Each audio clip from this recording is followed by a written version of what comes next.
عمران خان صاحب کہتے ہیں ارشد شریف کو میں نے باہر بھیجا. آپ کس ملک کے اندر رہ رہے ہیں کہ جہاں پاکستان کا یعنی پرائم منسٹر ایک جرنلسٹ کو جان بچانے کے لیے پاکستان سے باہر بھیجتا ہے؟ اس کو یہ پہلے طے کرنا اس ملک میں اس کو کس سے خطرہ تھا؟ پاکستان کے ایک وزیر اعظم اس وقت بھی باہر ہے، اس کو کس سے منتخب کرنے والے اس کمیٹی کا ممبر ہے؟ اس کا مطلب ایک آئین بھی معطل ہے اور پارلیمنٹ مفلوج ہے. ایک پارلیمنٹ اپنے ممبر پارلیمنٹ کی عزت نہیں بچا سکتا، تو پھر میرے اور آپ کے لیے وہ کیا کر سکتا ہے؟ اس طریقے سے اگر آپ آگے جائیں، عمران خان صاحب کہتے ہیں ارشد شریف کو میں نے باہر بھیجا. آپ کس ملک کے اندر رہ رہے ہیں کہ جہاں پاکستان کا یعنی پرائم منسٹر ایک جرنلسٹ کو جان بچانے کے لیے پاکستان سے باہر بھیجتا ہے؟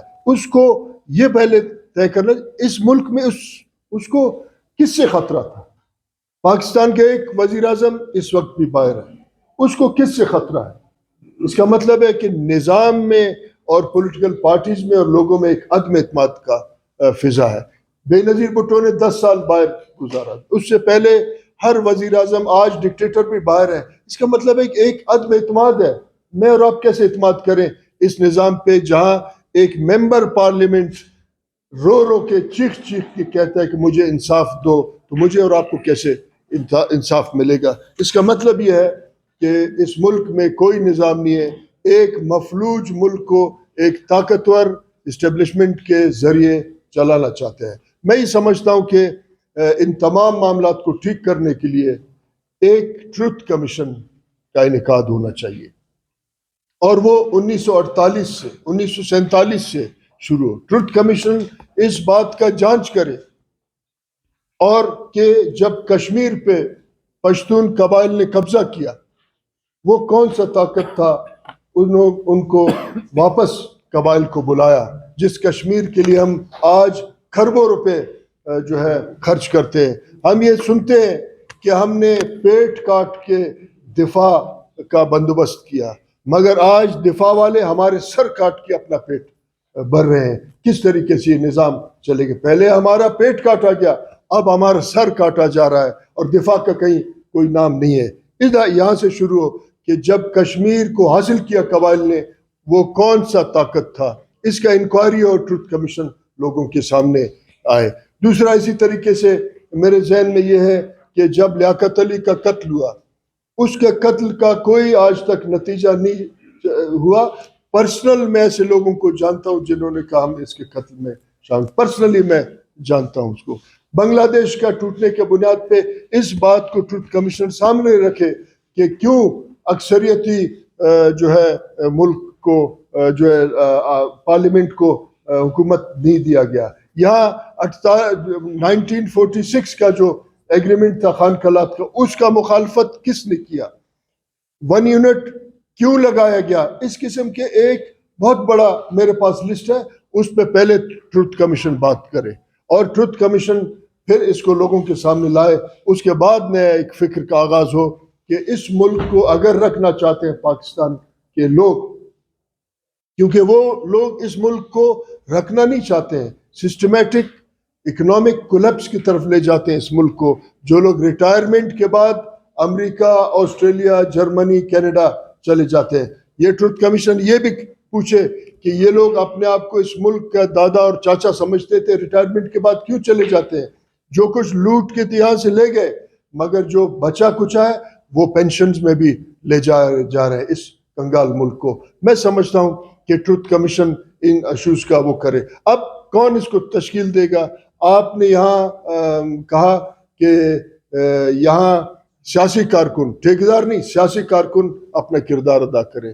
میں بھی اس بات کا کہتا ہوں کہ سیاسی کارکن اپنے آپ کو میدان پہ لائیں کہ وہ اس ملک کو اس بحران سے نکالنا چاہتے ہیں. یہاں ایسے انٹلیکچوئلز جن کا ہاتھ میں قلم ہے، آج ضروری نہیں کہ آپ کسی اخبار میں لکھیں اور کسی رسالے میں لکھیں، انٹرنیٹ نے بھی بہت بڑا کام آسان کر دیا ہے. ایک فکر کیسا ہو کہ ساتھ ساتھ یہ لکھیں کہ اس ملک کو اگر بحران سے نکالنا ہے تو پہلے ٹروتھ کمیشن اپنا کردار ادا کرے، اس کے بعد نئے عمرانی معاہدہ اس پہ عمل کیا جائے 100%، اور جنہوں نے اس کا جو ہے اس آئین کو توڑا ہے وہ خود آ کے اس ٹروتھ کمیشن کا یہ ماحول بنانا پڑے گا، تو پھر ہم کہیں پہنچ سکیں گے. ورنہ ہمارے جو یہ محفلیں اس کمرے تک ہی رہیں گے اور کوئی نہیں ہوگا. بدترین حالات ہم آج اس کو دیکھ رہے ہیں کہ بدترین حالات کی طرف ہم جا رہے ہیں. اس کے بعد ایک نیا معاہدہ عمرانی، اس کے اندر اصلاحات ہوں. 18ویں ترمیم نے اصلاحات کیا چارٹر آف ڈیموکریسی کے ذریعے. اس 18ویں ترمیم میں کہیں کمی ہوگی. یہ ایک زندہ ڈاکومنٹ ہوتا ہے آئین، جس میں بار بار آپ اصلاحات کر رہے ہوتے ہیں. وہ کیسے ہوتا ہے؟ اس کا طریقہ یہ ہوتا ہے کہ پولیٹیکل پارٹیز ٹھیکوں اور نلکا اور ٹرانسفارمر کی بنیاد پہ اپنا پارٹی منشور نہیں پیش کرتے ہیں. پولیٹیکل پارٹیز آئین سازی، قانون سازی کے بنیاد پہ اپنے معاشی اقتصادی پروگرام لاتے ہیں، اس کے بعد پھر پارلیمنٹ میں جا کے بات کرتے ہیں. میں آخری بات یہ کہتا ہوں کہ یہاں ہمارے جو مفلوج پارلیمنٹ ہے وہ اپنا دفاع نہیں کر سکتا، کیونکہ پولیٹیکل پارٹیز کو ایک فرنٹ لائن سٹیٹ کے اسٹیبلشمنٹ نے مفلوج کر کے رکھا ہے. اگر پاکستان آج ایک معاشی بحران کا شکار ہے، اگر ہے، اور اگر یہ جینین ہے، تو اس کو بھی ٹروتھ کمیشن میں لایا جائے کہ یہ جو 100 ارب ڈالر ہم نے اس ملک میں لایا تھا، آج اس ملک سے یہ پیسے کہاں چلے گئے، کون لے گیا، اس پہ بھی بات ہونا چاہیے. میں نے ایک پارلیمنٹیرین کو کہا آپ یہ سوال لائے کہ پاکستان نے کتنے عرصے میں کتنا قرضہ لیا ہے. اس کے بعد یہ سوال ہونا چاہیے کہ یہ قرضے کس پہ خرچ ہوئے، کس مد میں. مگر کیونکہ پولیٹیکل پارٹیز آئین پھلانگ کے پارلیمنٹ تک پہنچنا چاہتے ہیں، ان کا اور کوئی ٹارگٹ نہیں ہوتا. اس کا وجہ یہ ہے کہ اسٹیبلشمنٹ نے ایک مفلوج نظام بنایا ہے. آج اگر ہم معاشی بحران کا شکار ہیں تو کون سا پولیٹیکل پارٹی کے پاس ایک معاشی اقتصادی ٹیم ہے، کمیٹی ہے؟ پورے دنیا میں معاشی اقتصادی کمیٹیاں اپنے پولیٹیکل پارٹیز پہ کام کرتے ہیں. آپ ایک بھی مجھے بتائیں، ہمارے پاس 2-3 جو ہے فائننس منسٹر آتے ہیں، وہ بھی قرض پہ ہوتے ہیں، کبھی میں مانگ لیتا ہوں، کبھی آپ مانگتے ہیں. تو پھر پولیٹیکل پارٹیز کا کوئی معاشی اقتصادی اس کا مطلب ہے پروگرام بھی نہیں ہے. تو میں سمجھتا ہوں کہ قلم کار، اہل قلم، انٹلیکچوئلز، دانشور اور جرنلسٹ اپنا کردار ادا کریں. وکلا کو اپنا کردار ادا کرنا چاہیے. ہم پراکسیز پہ اپنا ملک کو چلاتے ہیں، کہیں نہ کہیں کوئی پراکسی ایجاد ہوتا ہے، کبھی چودھری افتخار کا، کبھی مختار مائی کا، کبھی 100 بچوں کا قتل کا.